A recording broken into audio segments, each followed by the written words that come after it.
Well, good evening. Welcome to this evening's meeting. It is Monday, January 27th.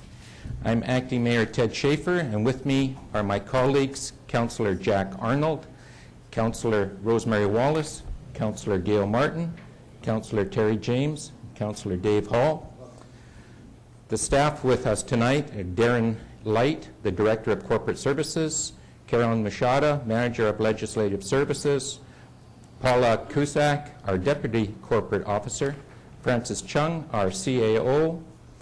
We have Gerald Minchuk, our Director of Development Services and Economic Development, Rory Thompson, our Fire Chief, and Kim Hilton, our Director of Recreation, Culture, and Community Services. I need a mover of the agenda. Councillor James, Councillor Martin, all those in favor? It's unanimous. Next, we have the minutes of the last meeting. I need a motion to Councillor Arnold, Councillor Wallace. All those in favor? It's unanimous. This evening we have a community spotlight, and it is with Mary Reeves and Cindy Takma from the Big Brothers and Big Sisters of Langley. And would you please come up to the mic, just make sure the little light is on and it's working, and welcome.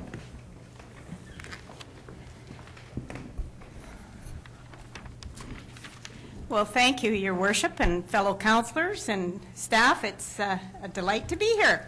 I feel like I know most of you, so this should be quite a comfortable little talk, and we're open for questions for sure. I want to first say thank you to the council and the staff for supporting us in the many, many years you've been helping us with grants, and I know that council has historically, anyway, had a Ball for Kids' Sake team in, and we're gearing up for that again, and hopefully we'll have some more representation from you. I know that it's always a fun event, and appreciate your participation in it. I guess I'll start off by saying that we're 40 years old this year. So we've been around a while, and we served in our agency, out of the downtown office here, we served about 280 children last year. Can you all hear me? Yes. Okay. And I would say more than a third of those were in the city of Langley. So the city is very well represented in our agency, and we're happy to be able to support these kids in the city. I just blow our horn a little. We were in the top 10 agencies in Canada for 3 performance measures last year, and besides that, we were first in match retention, which out of 118 agencies in Canada, that's pretty significant to be the top agency for match retention. Match retention is significant because the longer the match stays open, the more effective and efficient it's going to be. So we're proud of that, and we have to blow our own horn. I guess I can say that we employ 5 staff, which is an economic generator for the community, not just a social service. We are sponsored by business, by individuals. We do not receive any fee for service or have any contract with any government agency for any service. So basically we raise it through grants, fundraising events, and so any extra we get from you folks is really appreciated. And I guess the final thing I'll say at this point before I turn it over to Cindy is that we try to respond to the community need. We don't believe we know what is always needed. We know what we do well, and we try to do that. But the key piece is that we listen to our community, and they tell us what they really want to see happen in the community. So I'm going to turn it over to Cindy, and she can tell you all about the prevention programs we have in the city. Good evening. First, I just wanted to start off with a quick video here, just kind of showing you some of our programs.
So good evening. As Mary mentioned, our agency this year is 40. Last year, around in Canada, Big Brothers Big Sisters of Canada celebrate their 100th year anniversary. So now we're moving into 101 year. My position with the agency is a mentoring coordinator. There are 3 people in this position in my office, and I get the privilege of working with all 3 programs that we offer.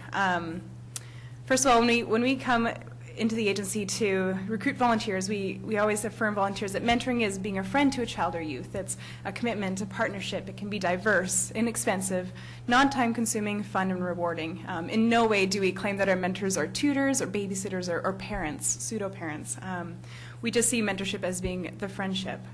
The 3 programs that we offer at our agency, we do the in-school mentoring program, which we short term as ISM, which includes adult mentors that come into the schools and teen mentors that come into the schools. And they meet with the child one-on-one for 1 hour a week for the duration of 1 school year. The community-based mentoring program, which was referred to as a traditional program, is where a big brother and a little brother, or big sister and little sister, they will meet for 2 to 4 hours a week, once a week for the duration of 1 year minimum. And so that allows them to develop their relationship. When we say a commitment of at least 1 year, and if it goes beyond that, that's great. And as Mary said, being the highest in match retention, we do have several matches that are maybe 5, 6, 7 years. I have a match that's graduating out at their 10th year this year, which is fantastic through the agency. And the last program that we offer is our group programs. And as you saw, it's the Go Girls program and the Game On program. Now these are geared towards age 12 to 14. We do a lot of these in the schools, and 2, I believe, through the township of Langley. And these programs are focusing on active living, on healthy eating, and just on emotional health as well.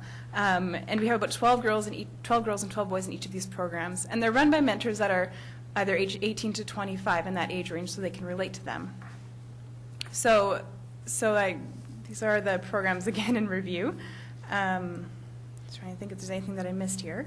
So the group programs are, the duration of those programs are 7 weeks. So they will run for 2 hours in an after school, like from 3 to 5, for about 7 weeks. And there's a ratio of about 2 mentors per 6 kids. And yeah, maybe we'll just talk about, I'm not sure, I don't want to run out of time here, so. Yeah, I think I'm gonna, still have one more video.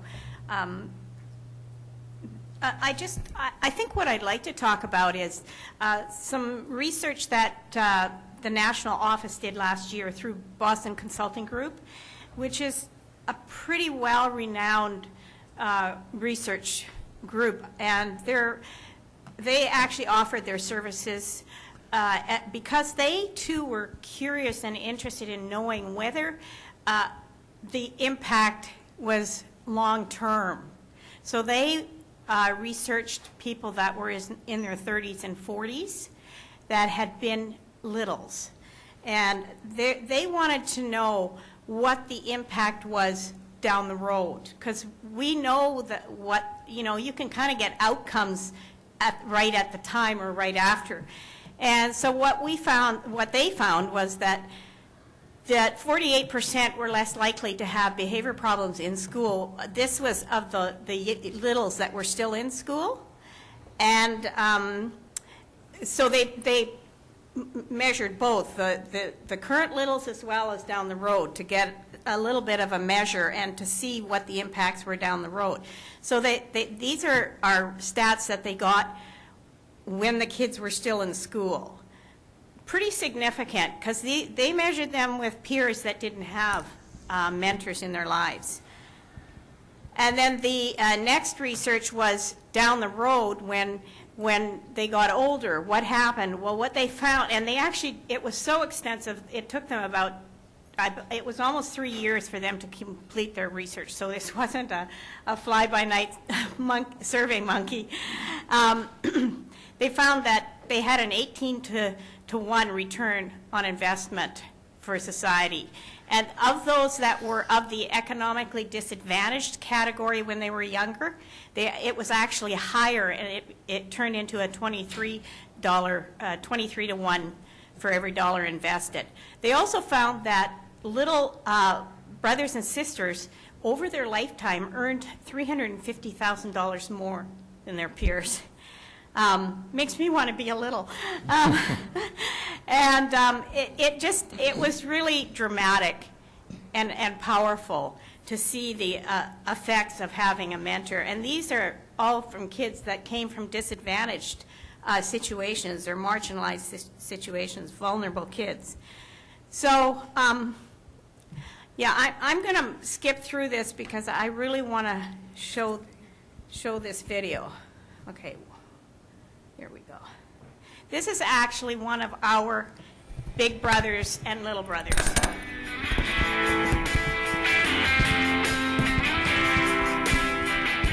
My name is Brian.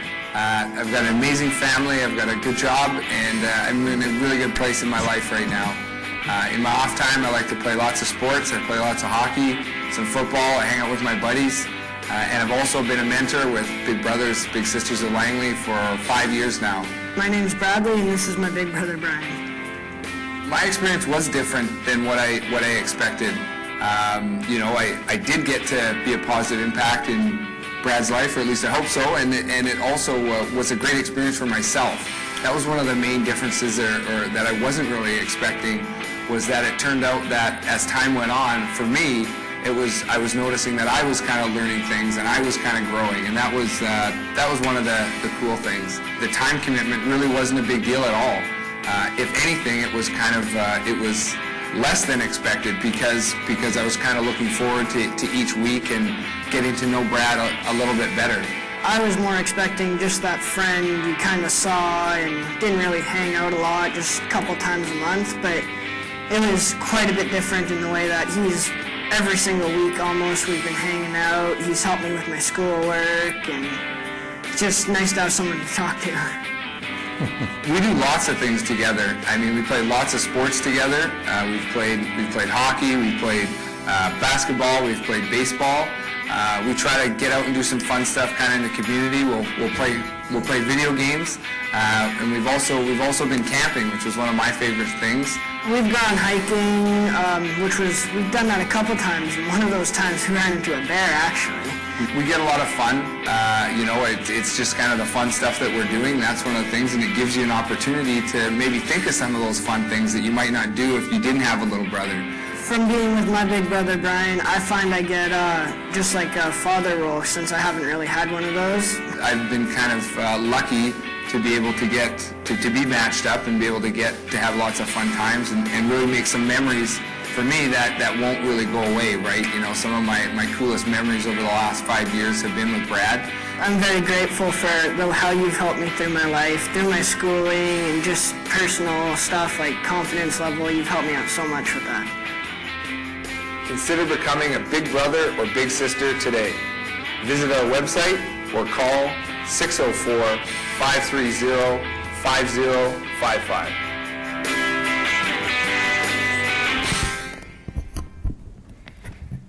All right, we're going to wrap it up here because I'm sure we're at 10 minutes. Well, I'll ask if any of the council members have questions. Councillor Arnold and then Councillor Hall.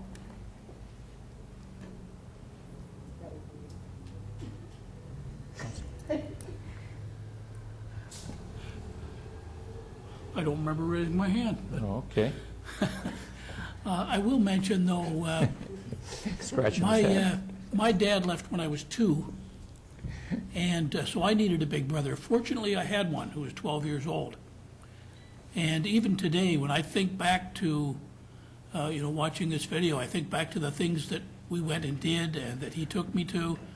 I saw Elvis live, saw my only ever Maple Leafs game in the Gardens, and on and on and on. A lot of these things that really were part of my childhood and that I still remember today, they were all things that he took me to, things that I did with him. And so I understand the bond that these guys had together and the way that it helps both sides. Thank you. Councillor Hall. Rolling Boston research is a little bit challenging in that it's contextually different. So I guess what I'm wondering is what do you do locally to track your former, I guess I'll call them clients or recipients or the former Littles, to evaluate your own program in light of this research that's in Boston? Well, we survey every single volunteer, parent, and child throughout the year, like all year long. At match, when we do match interviews, when we do the monitoring, when we do, if we have a closure, we're doing it constantly all year long. But that's immediate. So We also have a database. So as a former teacher, one of the frustrations of particularly having high school kids is once they graduate, off they go, and you just assume that they have gained all this economic benefit or they have straightened out their lives or whatever. With your organization, similarly, is there a means whereby you, years later, Yes. solicit Right. return feedback from both the mentors and the... They had 1,500 people in the Boston Consulting Group survey. Over 1,000 of them actually came forward on their own just by being, putting the ad out there. And we have an alumni database that was where they recruited the other ones. So what I'm specifically asking, though, is in a local context. Yes, all of our local people are in the alumni database. And that data is mixed with all this Right. U.S. research and whatnot. Right. So I guess what I'm looking for is some separation of that data. I So can that certainly send you a lot of... So that you might reflect and enlighten us on the successes locally as opposed to... I'd be happy to send you some local information. We had, our last survey showed 93% of the parents said that it changed the kids' lives. I can sit here and quote stats all day long, but we felt the stories were as important as the stats. Thank you. Mary, do you have any closing comments? No, just to say thank you and that we're very intentional about what we do in the community, and we're happy to partner with the city, and if there's any youth initiatives or issues that you want to discuss with us, we're always here. Thank you. Well, thank you for sharing your stories with us. And you should all have brochures on your Yes. Desks or Right whatever you here. call those. And there's a few more there if anybody wants to take them. Thank you. Thank you very much for coming. Next on our agenda is under the mayor's report, the next regular council meeting. It's televised. It's February 3rd, 2014. We have another meeting on February 17th, 2014. And under Metro Vancouver, Councillor Martin, do you have anything to report? Nothing? Under library happenings, Councillor James. Thank you, Mr. Mayor. I've got one lengthy item here. It's called Sign, Sing, and Play, and it's taking place, actually the first one. It's a 4-week session beginning Saturday, February 1st, from 10:30 in the morning until 11:15. And this is an invitation for parents to bring their babies 6 months to 2.5 years to learn baby signing. So once a week, they're going to get together, sing songs, read, dance, learn signs, and you will get encouragement, instruction, and one-on-one support from a qualified instructor. So come on out, socialize, have fun, and learn some signs. Registration is required. So please call our library at 604-514-2850, and there's always other things going on in the library, so please check it out. Thank you. Thank you, Councillor James. Sometimes at council here we're off into different areas, and last week was no exception. I couldn't make it to a function, and Councillor Wallace was filled in for me at the Urban Development Institute, the organization that gave us our award. And Mr. Minchuk, was there anything special that came from UDI, or Urban Development Institute? Thank you, Mr. Mayor. Yes, Councillor Wallace and I thoroughly enjoyed the presentation of the guest speakers at last Thursday's UDI function in downtown Vancouver. There were 3 keynote speakers, one representing the high-tech industry, Mark Betteridge, one representing the commercial retail sector, Michael Pelosa, and one representing the residential sector, Colin Bosa. I think the theme of the session was appropriately named Innovate or Stagnate, and all three speakers emphasized the importance for the development industry who was there, primary as the primary audience, to recognize the changing development marketplace and to continue to be innovators in the marketplace. One of the, there was a few, I guess, strong bullets that resonated with me. One was with respect to the online shopping experience that has dramatically increased the retail consumer shopping habits. Currently, the retail online shopping has increased from 6% to 20% and is proposed to increase even further down the road. So that's changing the behaviors and formats of retail commercial activity dramatically. The other point that was raised in a positive note is to encourage communities to continue to promote opportunities for program public space.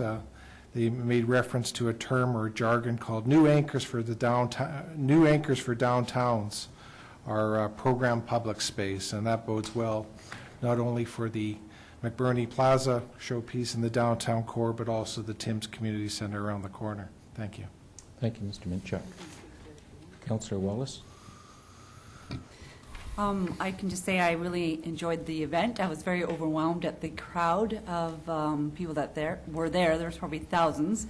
But what was really interesting is listening to the new technology and online sales and the way of the future. But I think what really hit me is what we are doing in our downtown Langley core by the McBurney Plaza and having, creating public spaces where we can just come together and celebrate and have events and programmed events. And I think that's the way of the future. And we want to build livable cities, cores that people want to go down and spend, quality time with their family, and developing cities that allow for spaces to bring families and individuals together. So I look forward to the future. Thank you. Thank you, Councillor Wallace. So while I was away, one of my colleagues was on the mend. Councillor Hall, I'm glad you made it for tonight's meeting. And did you have a question at all for the administrator? Oh, we're doing them now. Oh. Thought we were doing them. Okay, I'll wait till next. We'll be doing the bylaws, and I'm glad you're back on the mend. Yeah.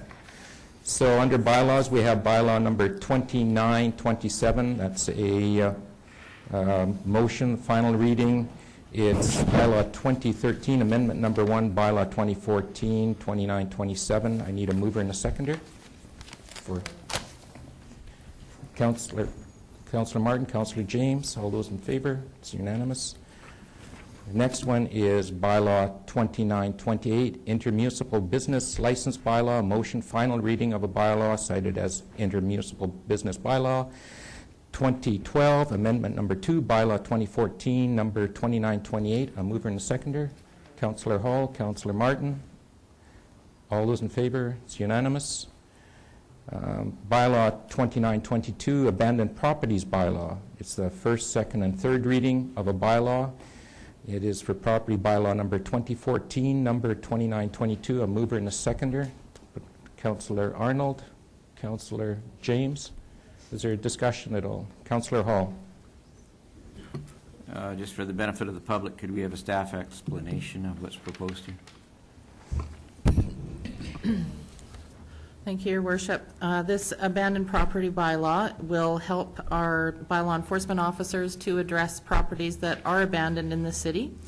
It provides a definition of an abandoned property, which is a property that has been vacant for 30 days or more. And the accompanying bylaws, which will be read next, the Municipal Ticket Information System and the Fees and Charges bylaw, will allow us to recover costs when our staff are out at the property performing the investigation, and also to issue fines under the Municipal Ticket Information bylaw at an amount of $500 per day. And it is the hopes that the fines will outweigh the costs of maintaining the property in a secure manner. Councillor Hall? Once again, for the benefit of the public, prior to the existence of this bylaw, how did the city approach the issues surrounding abandoned buildings, and how is this an improvement over past practice? Previously, we've only really had some authority under the fire bylaw, so when a property was damaged by fire, the fire chief and dedicated staff had the authority to require the property to be secured within a short period of time for health and safety. In the past, our staff have just tried to bring the property owners around to the fact of securing the property because it can become a hassle and a public safety problem. So by being able to hand down a fine, it's a motivator for the property owner to secure the properties. Further questions? Seeing none, all those in favor? It's unanimous. The next one is Bylaw 2929. It's the Municipal Ticket Information System Bylaw, and this is with regard to the abandoned property bylaw. It is Bylaw 2011, number 2848, Amendment number 4, Bylaw 2014, number 2929. A motion to move it. Councillor James, Councillor Wallace. Discussion, Councillor Arnold. Okay, now this is the part that allows us to actually start ticketing them, right? Now, I believe that I asked before, because the limit is 30 days. If it's empty for 30 days, they can start being fined. But I seem to recall asking, what about someone who has a place that's empty and they're trying to rent it out, and they don't happen to get a tenant in time? And I believe I was told that we would not enforce it in that case. But do we have anything official or in writing that says that that will happen? Your Worship, through the chair, the bylaw would still be enforced against somebody that is trying to rent their property if they were not able to keep the property secure. The only reason that we would enforce the property is if it does become a nuisance and not be secured on a regular basis. Okay, and is that part of the bylaw? Part of the definition? Ms. Machado? Yes, any property vacant for a period of 30 days. But then as long as the property is not secured, we would go out and enforce the bylaw. So as long as somebody keeps the property secured, okay. It's not a problem. Okay. Good. Further questions? Seeing none. All those in favor? It's unanimous. Next one is Bylaw 2930, Fees and Charges Bylaw with regard to abandoned properties bylaw. It's the first, second, and third reading. And Bylaw 2008, number 2678, Amendment number 13, Bylaw 2014, number 2930. A mover for this? Councillor Hall, Councillor Martin. Discussion? All those in favor? Unanimous. Next one is our committee reports. It is from Councillor Wallace's RPAC committee. It's Recreation, Culture, and Public Art Committee. And we have a motion here. Councillor Wallace, would you like to read it? Okay. So we had a very busy meeting, full attendance at our last meeting, and I'm proud to say that we had 2 youth representatives at that committee meeting as well. This was the recommendation that the Recreation, Culture, and Public Art Advisory Committee recommends that the Council consider the endorsement of the following public art projects and associated themes in order to enhance our parks and our community in anticipation of the upcoming BC Senior Games. These projects are to be completed and in place by August 2014. Artist signage to be determined at the corner of 51B Avenue and 207th Street to direct the public to the music school, outdoor pool, and park amenities, including ball fields. So that would be up to $25,000. Mural at the Lawn Bowling Club depicting seniors, up to $25,000. Music and sports banners along 207 Street between 51B Avenue and 48th Avenue, up to $250 per theme, not including installation and hardware. Mural on the pump house at Douglas Park depicting children and water. Mural on the washroom at Penzer Bike Skills Park depicting bikes and sports, up to $30,000. Or sorry, never mind, let's take that back. Not $30,000, $3,000. There's a little bit of a difference there. So in summary, would you like me to speak to this in summary? I need a mover and a seconder sorry. to put it on the table. Councillor James, Councillor Martin. So in summary, I'll just Yes. say where we came with these recommendations. The RCPAC committee made the above motion at the January 9th, 2014 committee meeting. In 2013, the RCPAC committee selected several public art projects that determined to be a priority. The committee revisited their earlier selections and decided upon 6 that are recommended. The current public art budget is $67,188. The total of projects outlined in this project is up to $53,500. However, additional funds will be required for the printing and tagging of the banners, the Douglas Park Pump House mural, and the cement pad for the artistic signage at 51B Avenue and 207th Street. The projects would go out as individual call-out to artists. The proposals would be brought back to council for final decision on the successful projects. The committee feels that the community would benefit from the installation of these selections and recommendations, that they be approved and in place in time for the BC Seniors Games in September 2014. So if there are any questions, I will take them now. Councillor Hall and Councillor Martin. Okay, I have a question of staff for clarification of the generation of those funds, where those come from and how it arrives in that public art budget, and then I have a supplementary Yes, comment go ahead. afterwards. So To Mr. to Chung. staff.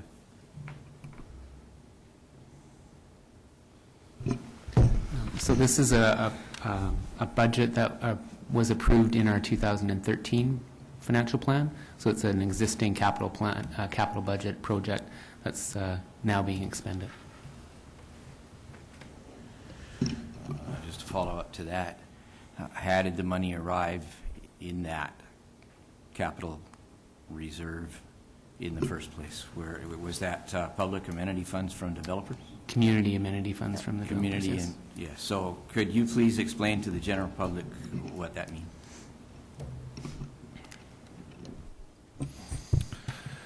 Thank you, Mr. Mayor. Through to Councillor Hall. Community amenity funds are derived when a multifamily development building permit is issued prior to the most recent bylaw change. The amount was $500 per new residential unit. It has subsequently increased as of 2013 to $1,000 per new residential unit, payable along with other development cost charge fees at the building permit stage. Thank you. Just a follow-up of clarification to that. At one time, that was a voluntary contribution by developers, and subsequent to that, we've moved to a mandatory collection from these people. Some years ago, prior to council adopting the bylaw that's in place, there was a voluntary opportunity for developers to remit a donation to the City of Langley towards public art. Thank you for that history. Okay, now in terms of comment, I can live with the expenditure of an existing budget. The funds are there. It's not coming out of extra taxation. It's coming from the development community, and their contribution, I guess, is very much valued by the city. Certainly in selling the city to other places, public art, as is suggested here, is a bonus. It's an addition to the quality of life. So I endorse the expenditure of existing funds. Where I have some difficulty with all of this is in the playout of this. And we'll see when we get to the second motion, prime example. But I think that we need an intermediary step between council receiving the idea that these works of art are going to be commissioned, it coming back to council for a final decision on whether it's accepted. There's a major component missing, and that's public feedback. So rather than when the draft proposal from the artist comes back to council for debate and choice, there should be a stage where it comes back and council says, before we have that debate, we should send this out to the public for their reaction to this, or at least allow some time for councillors at the table to go to their public and say, well, what do you think of this proposal? Before we commission this completely, what do you think of this? And perhaps in reflecting on that, maybe some changes are made.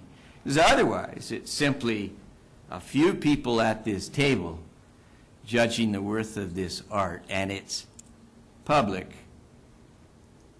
art. So while I'll vote in favor of this motion in accepting this for really information and looking forward to the future, certainly I'm going to have much more to say on the next motion, which doesn't follow that recommended procedure as I've suggested. Thank you. Can I speak? Councillor Martin first. Okay. Councillor Walsh. I understand it bringing it back to the committee. And I've said this before about the selection of members that are represented in on our committee. And those members that are represented on our committee, Mr. Hall, are representation of seniors, representation from the music school, community services, members at large. I feel that yes, our public should be in the know. We have an invitation right here in our chambers for our public to attend and to find out what we are doing in the public. We have newspaper reporters. If they care to put it in the paper, that would be wonderful. Our public will find out that as well. If they have any questions of council at any time about public art projects, environmental issues, or whatever you have it, they can contact a councillor member. As far as our recommendations go, they will be coming back to council. Terry James and myself feel that the BC Senior Games are very important. We'll be inviting many people into this community, and we feel that this is a perfect opportunity for us to put these public art in place. Thank you. Councillor Martin. Thank you. I just want some clarification, probably through you to Mr. Minchuk, in regards to the signage. How does this, we have a wayfinding signage program, so how does this first motion go with that? Mr. Mayor, through to Councillor Martin, the wayfinding signage program is separate and distinct from this program. I understand it's separate and distinct, but my impression of the wayfinding signage program was that we were going to be uniform throughout the city. So if this is separate and distinct and it's going to be artistic signage, it's going to be, it's not going to be a continuum of our wayfinding signage program. So that's the question I'm asking. I think it'll be complementary, but it'll be separate and distinct yet again. It's not going to be the exact same compatible typology that is part of the wayfinding signage program. Okay. Council has the final say on the signage, though. The other question I have is the mural on the pump house at Douglas Park. I thought we had a mural on the pump house, or is it's? I mean, I drive by there and I don't see it. Whether it's good condition or what, but. Through the chair to Council Martin, I believe that it's been defaced many times, and it's getting to a point where it just needs to be completely wiped off, right. And a new mural has to be in place. Okay. Okay, I will vote in favor of this, but as long as council has the final say on this, I've made my points clear before that, I understand that we have these committees and I know what their vested interests are, and that's fine, but, I think that we should have the final say, and if that's going to happen, that's fine. Thank you. Okay. Councillor James, your first kick. Thank you, Mr. Mayor. I just wanted to clarify. This committee, excuse me, has struggled in the past a little bit about how best to bring forward its motions and recommendations to council. There was a discussion at the committee level how most to be respectful to council with the recommendations. What we're looking for here is just basically the go-ahead that they think these projects are worthwhile before we go to the work and ask him to put out the request for proposals to the artistic community. It's to get an idea whether council feels that these projects would in fact enhance our community, not just for the summer or the seniors games, but that's in reality that's the next big thing we have happening in our community. But by no means are these artistic public art pieces intended to be depicting nothing but the BC Seniors Games. By all means, there'll be a vast array of different artistic ideas and concepts brought to council. To Councillor Wallace's point, absolutely. The community, I don't know if Councillor Hall would like to see a committee of the whole, or if that's possible, or an open house to discuss it, or what have you. I do know we've had some public art pieces installed in our community with council actually being the ones that made the decision and not throwing it out there to the whole wide community and saying, hey, what does every single person in this community think? All our wooden statues, other murals that have been done. We have a statue at the fire hall. We certainly didn't go to a public open house, but we certainly didn't discourage the community from coming forward and voicing their opinion on those projects either. So absolutely, council has the final say at the end of the day. Again, this is just a recommendation that this committee be allowed to move forward with the requests for proposals to investigate these further. And the budget maximums were just put in place to be realistic so that council had an idea of what was considered, what these are actually likely going to cost. So thank you for allowing me to speak, Mr. Mayor. Thank you. Dave, you could speak. Councillor Hall. Okay, no disrespect to the committee. I think it's good that the committee is bringing things forward to the table and initiating some of these things. Going back to my previous comments, and we'll see on this next item. Moving forward, this is a grouping of items, and certainly it lends itself well to an open house or a committee of the whole. When single items come to the table, however, perhaps a different kind of public process needs to go forward. As an example, the next item to illustrate, what notice did the public have that this was coming to this table tonight? To allow them feedback, we have our regulars in the audience, all four of you, some familiar faces, and welcome here. But how would anyone know that the second item, the next one that we're going to deal with, was to be debated? And how would council have any knowledge that that was an item other than that was received Friday through agenda package? So, once again, I'll suggest that the system is somewhat flawed. While I respect the opinion of the committee, and I do agree with you that they reflect part of the community and a knowledgeable part of the community in terms of the arts. But in terms of the general public, there's no opportunity, and when we get to debate on the next motion, I'll certainly illustrate that. Thank you. Can I speak to this? Sure. Last. Here, yep. I appreciate your comments, Mr. Hall. The public will have input on this when it gets the call out for artists. They can put their input into what they'd like to see. I mean, you could be you could be a public member and go to an artist and say, hey, they've got this going on in the city, and you can spread the word like that. Sometimes, for me, process is very, very important, but as much as we go on and on and on, I just feel that for me, getting these on the ground and going and up is going to create some sense of belonging in this community and excitement, and I'm just for getting things done.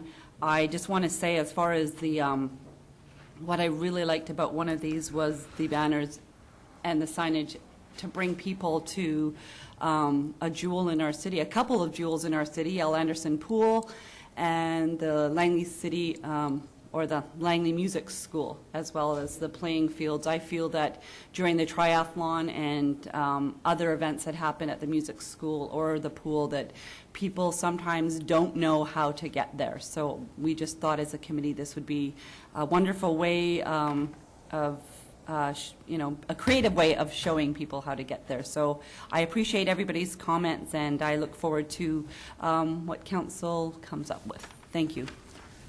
Thank you, council members. I'll call the motion on, or question on the motion here. All those in favor? It's unanimous. Okay. The next one is another recommendation that came from the committee, and this motion is that, well, Councillor Wallace, this is your committee. I have never been on the floor this long before. I'm going to catch up to you, Mr. Hall.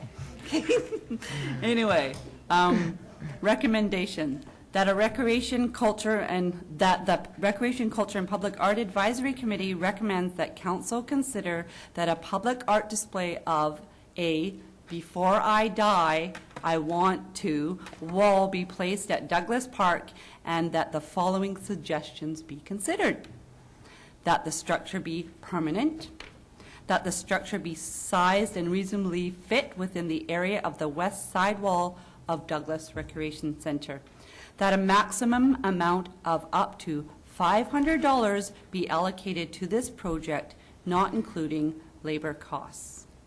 I need a mover and a seconder for this motion. Councillor James, seconder. Well, I'm going to second it just so that I can rail away against it. Okay. Council. Do I do summary before or after he speaks on it, the motion? Yeah. He speaks on it first, or do I give some background? Well, we needed to get it on the table now for discussion. I just wanted to let our public know what the summary was. Okay, thank you. Go ahead, Councillor Wallace. So in summary, the RCPAC Advisory Committee made the above motion at the January 9th, 2014 committee meeting. At the November 14th, 2013 RCPAC meeting, Mr. Barry Waite made a presentation to the committee to propose that the City of Langley can consider erecting a "Before I Die, I Want to" wall somewhere in the City of Langley. The structure consists of plywood, wall painted with a chalkboard paint with the words "Before I Die, I Want to." Anyone walking by could pick up a piece of chalk, reflect on their lives, and share their personal aspirations in public space. Mr. Waite's preference was to have the wall put up in McBurney Plaza. However, the committee feels that Douglas Park is more suitable location. Attachment B, I apologize, audience members, there is here, but the rest of council can see that we've attached a visual for you. Mr. Waite has offered to supply the paint and the supplies needed for installation if the city covers the cost of the kit, $125 US, the installation and the ongoing maintenance. Thank you, Councillor Wallace. It's Councillor Hall and then Councillor Arnold. Okay, this is a great illustration of what I was talking about. So here, all of a sudden, this thing comes to council. And the limited number of people on council, I assume, are going to be asked to give their opinion and ultimately endorse this or not. So, I mean, quite logically, a whole bunch of people out there are going to disagree with what I have to say, but I'm going to provide my opinion, and then ultimately, I guess we're going to vote on this thing. So, here's my opinion on this. On first blush, I thought that the whole idea of a wall, suggesting that when I die, or having a death theme, is quite frankly morbid. I think that at first I thought, well, maybe you could just reword this in some way, and instead of doing that, rather than before I die, maybe it might be before it's too late. Or maybe it might be difference. Oh my God, sorry. On first blush, that was my first reaction. Before it's too late. Or before I'm too old. But no, you want to relish in the idea that it's going to be before I die. Well, that was on first blush. But then I got thinking about how really stupid this whole idea is. In terms of what might transpire in terms of this chalkboard on the wall. So my creative mind started to thinking, yeah, it's really interactive. It's quite interesting what one might come up with. And what some people are going to do is they're going to try to outdo others. So before I die, I would like to see Russian leader Putin live on stage on the Russian retro tour of the Village People, wearing rainbow chaps and singing YMCA. Now that might well be controversial. There might be people that agree or disagree with me, but some people would see that as art. That's interactive art. Now we could get more offensive, but this is a family broadcast, and I don't know how I might say this, but there's any number of people going to that wall, they're going to put stuff down that's not going to be of a community standard that's going to be acceptable to some. It's going to be very offensive to others. For example, I'll use something really soft, all right? Before I die, I would like to jump into bed with Christy and her pet poodle. Some people are going to take great offense to that. Oh my goodness. So now what are you going to do about the people that write hate messages, discriminatory stuff, put graffiti, put obscenities, and call that artistic license? What about the Vancouver experience where the individual was given a compassionate discharge because he was mentally ill, having peed on the Kamagata Maru monument? Who is going to police this? Who's going to be the morality police, and who's going to do this? I mean, quite frankly, I think this should be sent back to committee, and perhaps some of those questions be asked and have it returned to council before we go down this road. So I will vote against this proposal. I dislike this piece of art. And I dislike the process because, once again, I think our general public should have had an opportunity to provide feedback similarly. And they may well disagree with me, and that's fine. And I'd like them to come up and tell me that. Tell me that they think that this is a wonderful thing and we should go forward with it. But no, what I'm expected to do tonight is vote immediately on this without getting any kind of reaction from my public. I think that's wrong. Thank you. Thank you, Councillor Hall. That was your first 5-minute. And Councillor Arnold. Councillor Arnold? I don't think mine's on, but thank you, Mr. Mayor. Yeah, I had some concerns too. One of the first one being that it says the structure be permanent. And for some of the reasons that Councillor Hall mentioned, I'm not sure that we would want it to be permanent. Because if it didn't work out, I don't think we'd want it to stay there.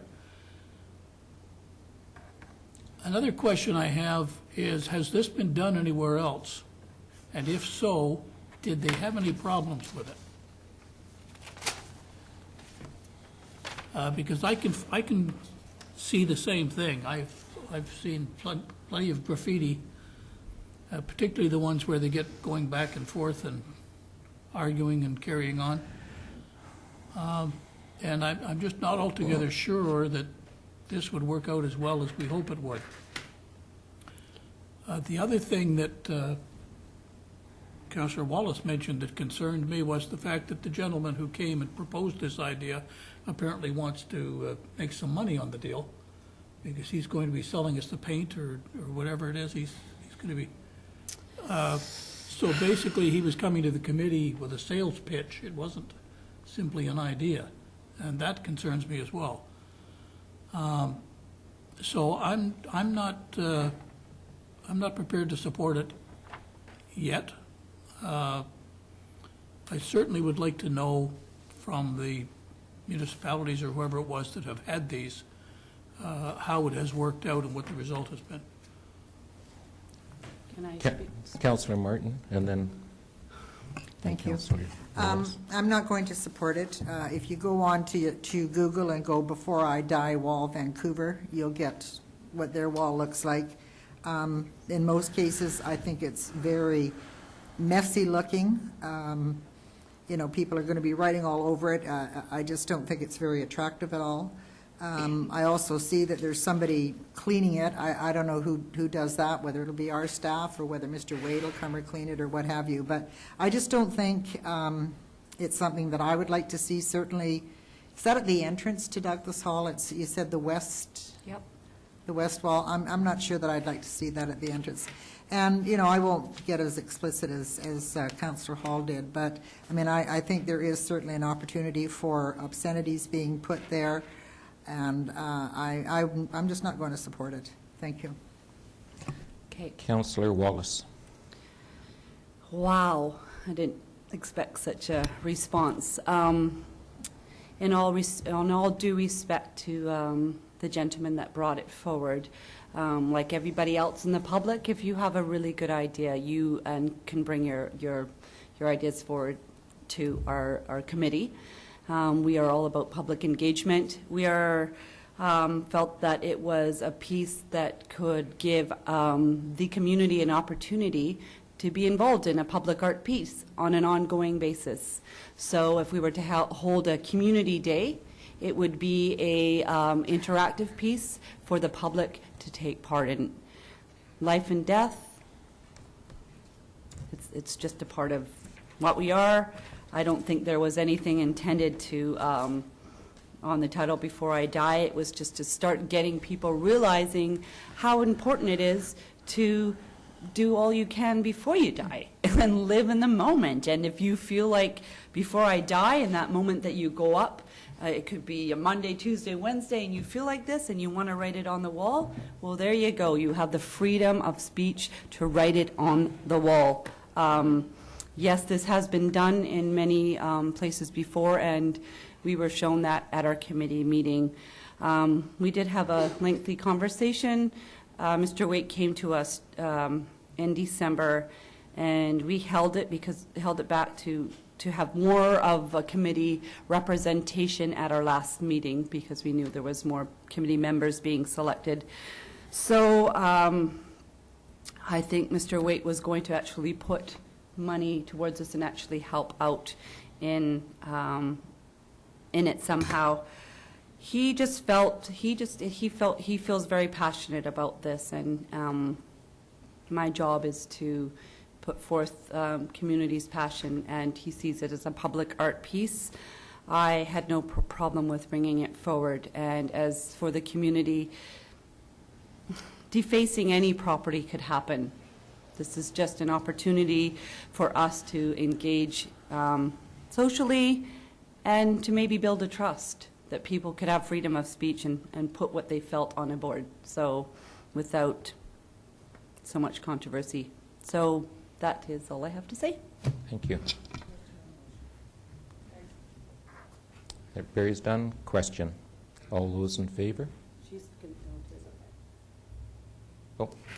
All those in favor of the motion? All those against? It dies. It was 3-3.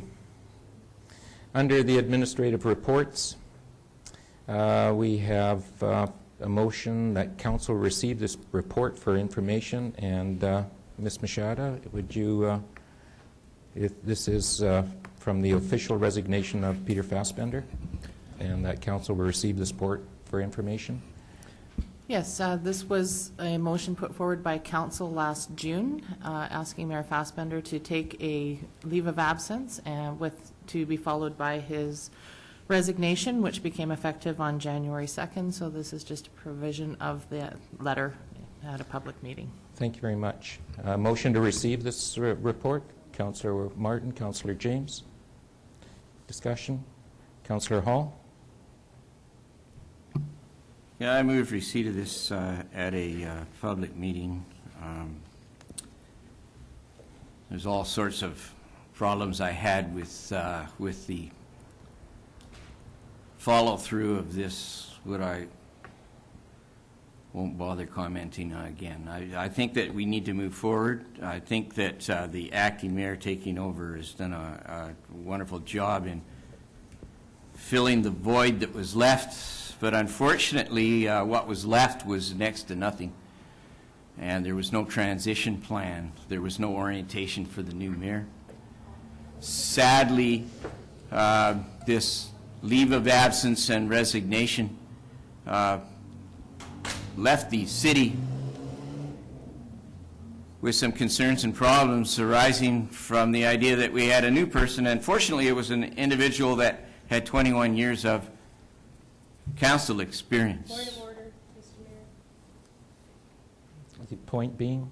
Point being that this is about receiving the official resignation from Mayor Fassbender, not the perceived fallout from another member of council.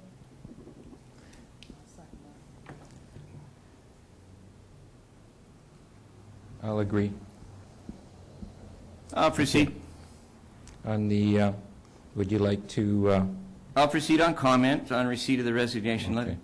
Yes? Just proceed on receiving the report for information then. Yes. So I've received the report. I disagree with your ruling, of course, because I think when my comments directly pertain to the resignation letter. But once again, you chair the meeting. That's fine. I have a supplementary motion that I would like to table. And would you like to then table that under new business at the end then, please? I would request that I do it now because this is the item that we're discussing and it directly pertains to the receipt of the resignation. I understand that, but I will like to have it received under new business, under notice then, please. Thank you, sir. I will do that under new business. Remind me that that's item number 8, new and unfinished business, and that will be A, B, or C, or where will it be? C, please. Or yes. It will be C. Thank you. Question on the motion then to receive? All those in favor? It's unanimous. A response to the second phase of election reform questions. There's a motion here that council endorse this report and direct the corporate officer to forward as comments to the Ministry of Communication, Sport, and Cultural Development. I need a motion to put this on the table. Councillor Martin, Councillor James. Is there any discussion on this? Councillor Hall? Could I ask, through the chair of staff, for an explanation of this item and what was involved? Yes. Thank you. Yes, Your Worship to Councillor Hall. The Ministry of Community, Sport and Cultural Development requested or provided an opportunity for the city to provide response to 3 questions about campaign expense limits, which are being considered for changes to the legislation that will follow the next election after the local general election in November 2014. There were 3 questions. The first one was, in your community, do you think the cost of campaigning is a deterrent to people considering running for office? Second question, what are most significant cost pressures in local campaigns? And the third question, are campaign finance issues different in small communities than in large communities, and if so, in what ways? Responses were solicited from members of council and consolidated in the responses. Further discussion or questions? Councillor Hall? Well, supplementary to that, I would like to hear from council for their opinions on our responses to those questions. They have received the report. I guess the report is available to the public at this point. So I'll start off with my comments. Yes, go ahead. Particularly, there was a call by the provincial government for change to legislation in this matter. They solicited a variety of opinions as to what they thought would be fair in terms of campaign expenditures for municipal officials. Certainly, I think the most important inclusion in that new legislation should be complete disclosure of who the donors to one's campaign are.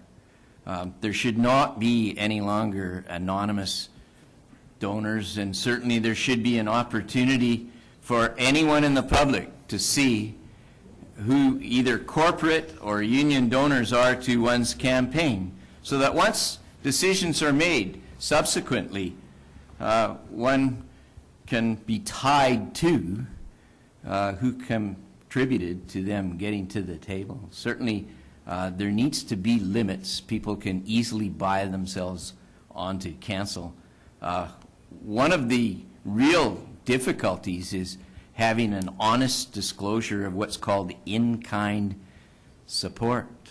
Either people are getting a heck of a better deal on their Xeroxing than I am, or some of that is being donated, and certainly that allows people to get to the table at the expense of others. So what's the purpose of all this? The purpose is to allow interested people in the community that perhaps do not have the financial means to run a significant campaign to have an opportunity and a chance. Now, the maturity of Langley City and its residents is such that really there's any number of examples where people at this table have spent very small sums, and they've actually topped the polls. To the point, Councillor Hall. I'm on the point. Okay. I'm inferring nothing. When you have your opportunity to speak, you will have it. But there's no inference here. It's direct commentary. We receive a report. The public needs to have an idea of what the report was all about. The report was all about the provincial government's attempt to try to balance the playing field.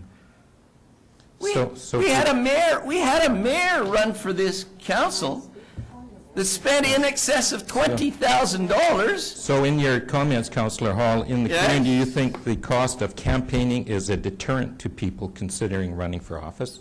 That's the question. Are you now interpreting what I have added to the report? I thought I had my time at the mic unencumbered by people, unless you have a point of order. I am just... Are you raising a point of order, Mr. Chair, Mr. Mayor? Yes, I am. I'm asking it to which question you are referring to. We have 3 questions. Excuse me, that's not a point of order.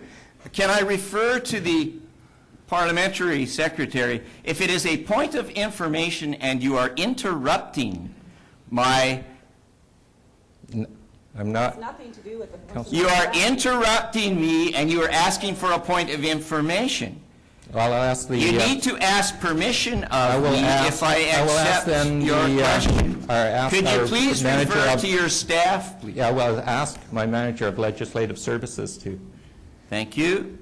Sorry, I will add my apologies. There were 3 questions, but at the bottom of page 2, there are 3 additional bullets that were additional comments submitted by, I believe, Councillor Hall, that I have included in the report for submission to the ministry as additional comments. Okay, thank you. and those other campaign finance limit concerns, where the issue of pooled resources to enable slates should be addressed in campaign expense Point of limits. order. Yes, and your point? Is this a question of information? Because you have interrupted my delivery to my public. Yes, but I've given you the extra time. I've noticed that the time was 8:07, and I've given you another minute. Excuse me?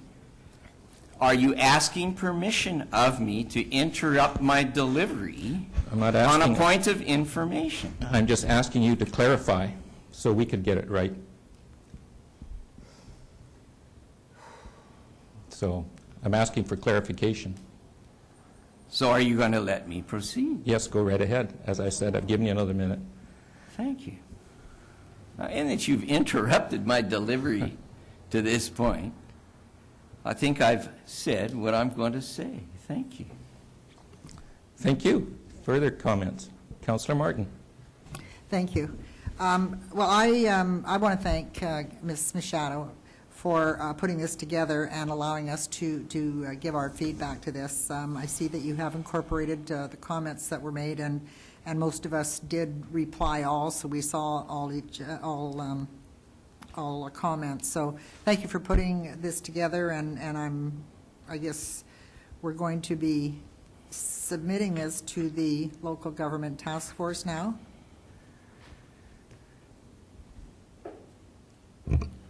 Your Worship, through to Councillor Martin, these specific responses will go directly to the ministry. I don't believe that the task force is involved anymore at this point.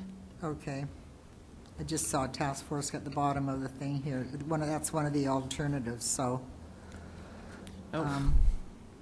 My apologies, it's to the ministry. Okay. It's been moved and seconded? Yes. Thank you, Ms. Machado. I too, it's the size of the community and the cost to individuals. It's very hard for a ordinary individual to run in a larger jurisdiction like the Township of Langley as compared to the City of Langley. And you have a larger campaign cost in a larger area, which I submitted to yourself. So it's the size of the jurisdiction against the cost. So those were my comments in a short, and I agreed with what you had put down in that statement of yours. Is there further questions? Calling the question, all those in favor? Okay, under admin report, was there anything else under there? Questions? Councillor Hall?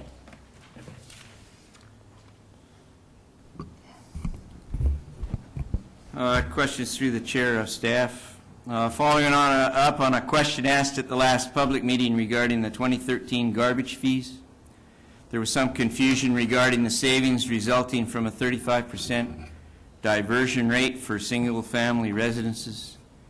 Could staff please provide the accurate information at this time?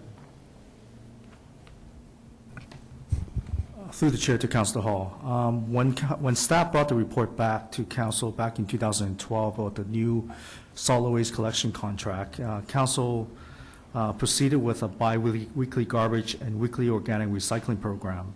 At that time, we anticipated that we could potentially achieve a 35% diversion rate. The cost to do that, to change over to this bi-weekly garbage and weekly organic recycling, was going to be about $33,000. But in exchange for that, there was a potential of a saving of tipping fees about $44,000. So the net potential savings would have been $11,000. Since that time, there are some changes that were made to some of the recycling collection services. Instead of using those bin and toters, we had to get some larger bins, and consequently, the cost to do that was higher than anticipated when council approved that budget. So in effect, even though we projected that was going to be some savings, in actual fact, we didn't realize that savings. And consequently, there's no rebate list, as Council Hall has suggested from the last meeting. Thank you, Larry. Supplementary? Councillor Hall? Well, the numbers keep changing all the time, because the last time we were in a meeting, the figure of $55,000 savings came forward. And so, there was a $17,000 cost and a $55,000 savings, so I subtracted 2 and I still come up with a savings. So the numbers keep changing. So is this a further update now from what I was given before? I'm just trying to track this. Through the chair to Council Hall, this information is taken from the report that was that went to Council in July of 2012. The numbers are, we're still trying to figure out some of those numbers. We don't have the exact number at this point, but we're working towards that. Thank you, Councillor. I got to keep going. Keep going. This is your second one. You have another question? Well, yeah, but I'm still on the same one because this just doesn't work for me. We're talking a report in January 2012, and this is well, to have a January 2014. The information that came forward at a working session certainly differs greatly from what's been produced tonight at this public session. So I guess I'm simply going to leave it.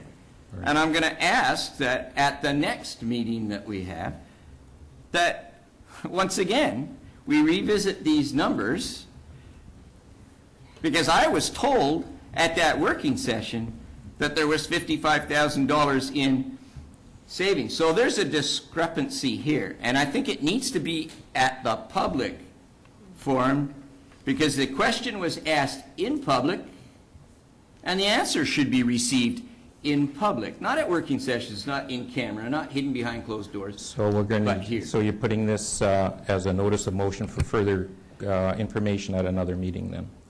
No, I'm simply asking staff to come forward with that information when I ask the question at the next meeting. But you need it. You'll have to have somebody move it and second it to put it on the table.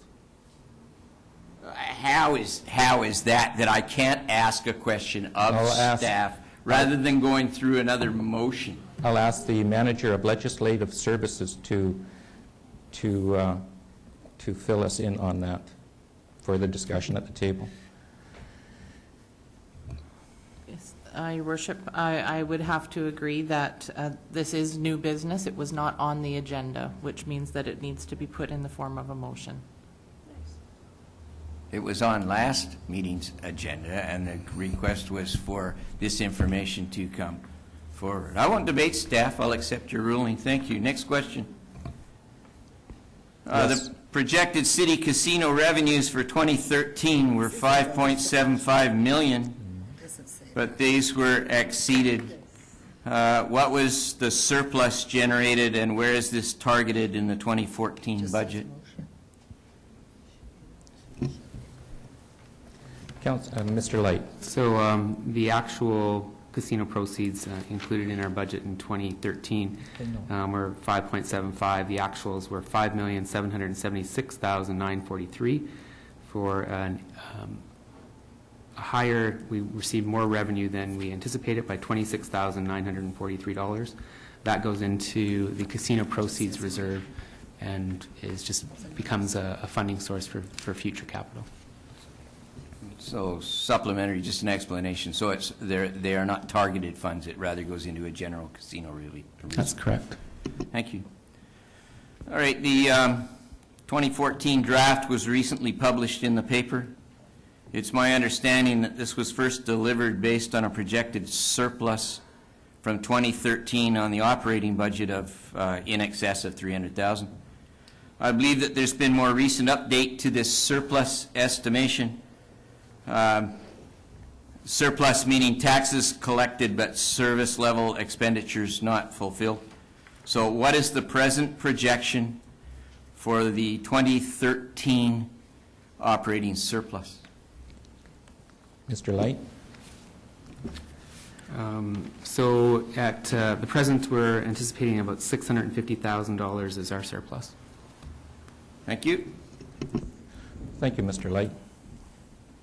Now, under new and unfinished business. We have the appointment of our Chief Election Officer and Deputy Chief Election Officer that pursuant to Section 41-1 of the Local Government Act, City Council appoint Carolyn Machada as Chief Election Officer to conduct the 2014 general local election, and that Paula Cusack be appointed the Deputy Chief Election Officer for the 2014 general election. I need a mover and a seconder.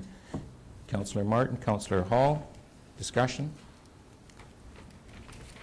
All those in favor? It's unanimous. And we have a notice of motion by Councillor Hall. Would you like to read it out, please? No, I believe I have the motion. No, it's a notice. It's not a notice, it was notice of motion last meeting. It's an official. Okay, or notice Councillor Hall's motion. Okay, and if you'd like to read it out, please. In the agenda. We're on B, yes? It Yes. wasn't in the agenda Yes, last it's time. in. Show me in the minutes where it says it's a notice of motion. No, it is a motion. It was a notice of motion at the last meeting. It is a motion now, or it was a notice of motion submitted, actually, to agenda review. Could we have clarification, please, for the benefit of Councillor Martin, where this came from? Thank you, Mr. Hall. Ms. Machada. Yes, the motion was submitted for inclusion in the agenda package, so it is as a motion. If council does not feel they have enough information to consider the motion, they can ask for it to be a notice of motion for consideration at the next meeting.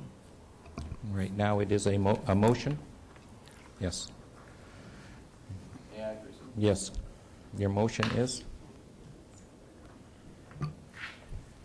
Whereas the Council of the City of Langley has expressed through motion its intent to deliver 2013 enterprise funds and 2014 budgeted funds to retire the mortgage of the Langley Seniors Resource Center, and whereas the City of Langley stands to incur losses in terms of interest accruing from awaiting further approval of the 2014 budget, and whereas the city has the opportunity to fulfill an earlier delivery of these funds with interest savings, and whereas the city has immediate access to available funds not dependent upon awaiting the passing of a March 2014 budget, be it resolved that Langley City Council through staff identify the exact dollars needed to assist the Langley Seniors Resource Society and to pay the remainder of the existing mortgage,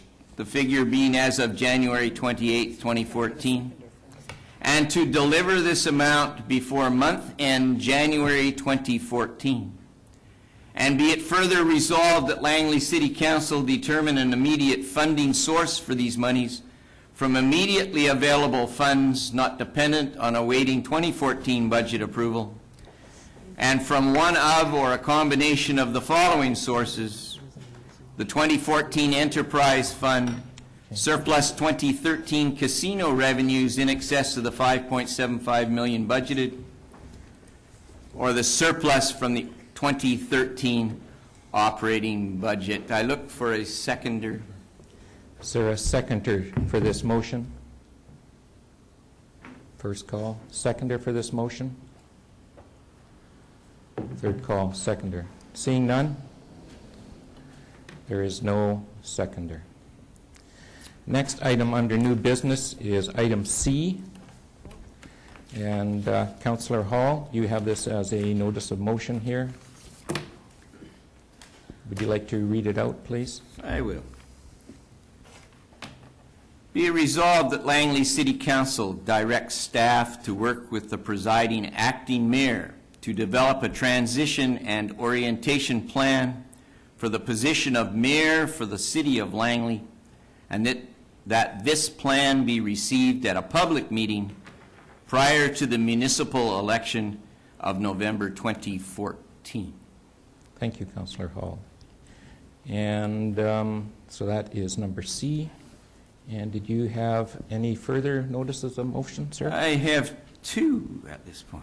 Thank you. New notice of motion.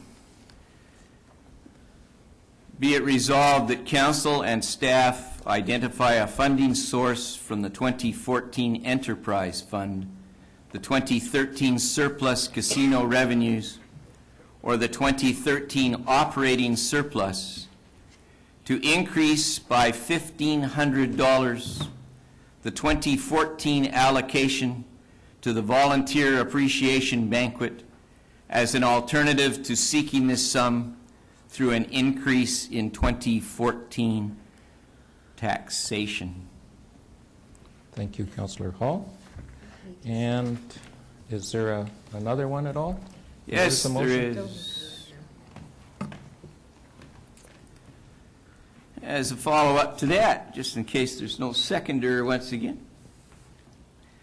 Whereas the City of Langley has generated a 2013 operating surplus in excess of $600,000.